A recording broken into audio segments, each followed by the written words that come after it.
Good Friday morning, church family. We're glad you're with us today, Pastor. We're back. We're back in the studio. We're home from the Holy Land. That's right. What an amazing trip. It was a great trip. We had a great time in Israel over the last number of days, but it's good to be back home. John Mark, as you think about Israel in your life, what was some of those major moments for you that the Lord really touched you and you just never will get over because of being in the Holy Land? My favorite thing of the whole trip was being at the empty tomb. That's what I was most looking forward to when we were on the way there. Now, there were some other sites that were great moments, but that moment, I think it all just kind of hit me even harder as we stood there.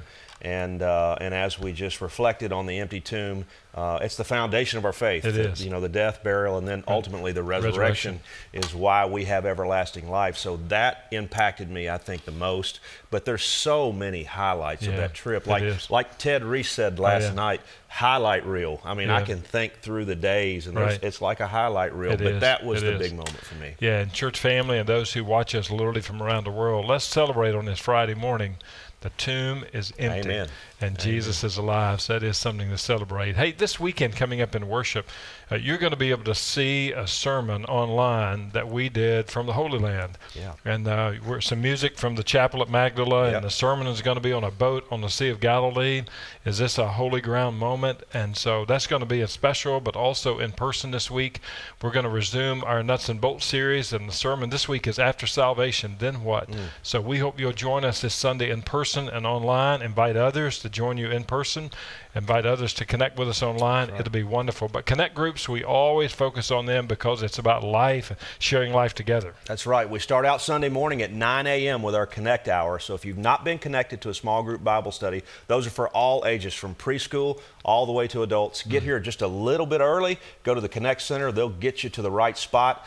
Like Pastor said, we believe really true growth and life happens in those small communities. So we want to get you connected. Immediately following that is our 10:30 hour. And as Pastor said, we're still in Nuts and Bolts. So we're looking forward to resuming that, and we're looking forward to being back with you in person. So we want to invite somebody to come. Speaking of invite, we've got some other events coming up. Yeah, coming up this week, don't forget time change. Hey, we speed up an hour this week, so get an extra hour of sleep. Make sure you're aware of that, and be here early on Sunday morning. But date night's coming up on March the 20th. March the 20th, if you're a new couple, a couple that's been married for a little while, a couple that's been married for a long time, you don't want to miss this event. We've been planning for this event for a long time. It's coming up on March the 20th at 4:30 p.m. We're going to have a meal together. We're going to have a large group time together. Then we're going to break out for two optional breakout sessions. So you don't want to miss that. Go to the website. You can pay and get reserved there, and you don't want to miss that on March the 20th. I know the meal will be good. I know the teaching is going to be outstanding. So we hope you'll be there for that. Also coming up on April 3rd is One Day. Last year it was about paying off the indebtedness of the church, but this year it's about regathering our first family. It is. With COVID, I think we all may know some people who have maybe got out of the habit of church, have kind of just lost touch with actually coming every now and then. But we want to really focus on that April 3rd to regather our first family. Folks that you know, that I know, that Pastor knows, that we all know that need to be in church on Sunday mornings. Let's make an attempt and an extra effort to make contact with those folks and invite them on April the 3rd. So we're looking forward to that as well. A simple invite could be the very thing God will use will change that person's life, couple's life, family's life, or just encourage them to be back. Practice Hebrews 10:25, and let's all do that together, and we're going to have a glorious Sunday. Hey, as we think about worship, worship is music, worship is preaching, worship is fellowship, but worship is also giving.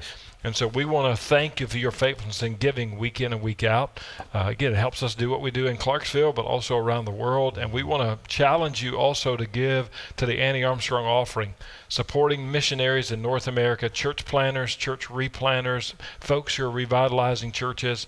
Our goal is $40,000. We're a little slow out of the gate right now, but I think we're going to pick up steam over the next number of weeks. But let's meet and exceed that goal and support missionaries in North America and what God is doing.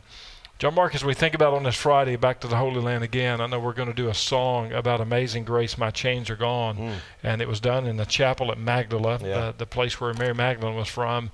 But also, we're even thinking now about what's happening with Israel in the next couple of years. In 2023, the goal is to take a pastor's trip to Israel. If you're a pastor watching, you've never been to the Holy Land, you would like to go, contact us here at First Baptist Clarksville. We'd love to get your name on the list for you and your wife to be able to go, and your church would be able to send you.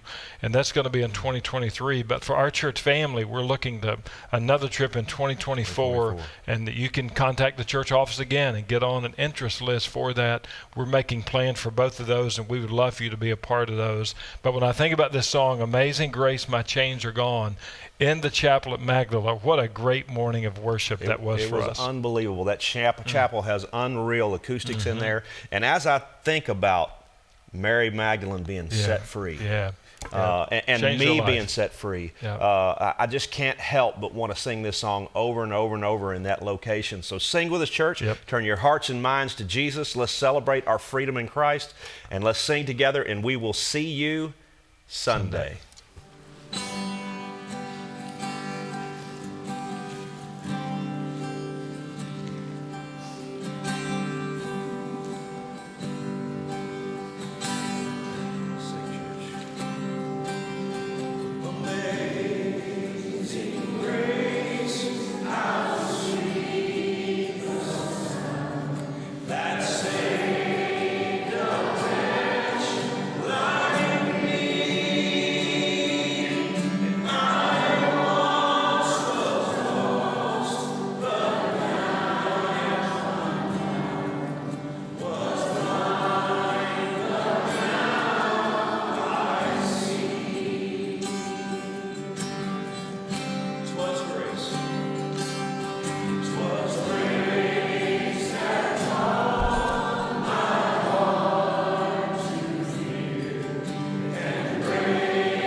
Oh.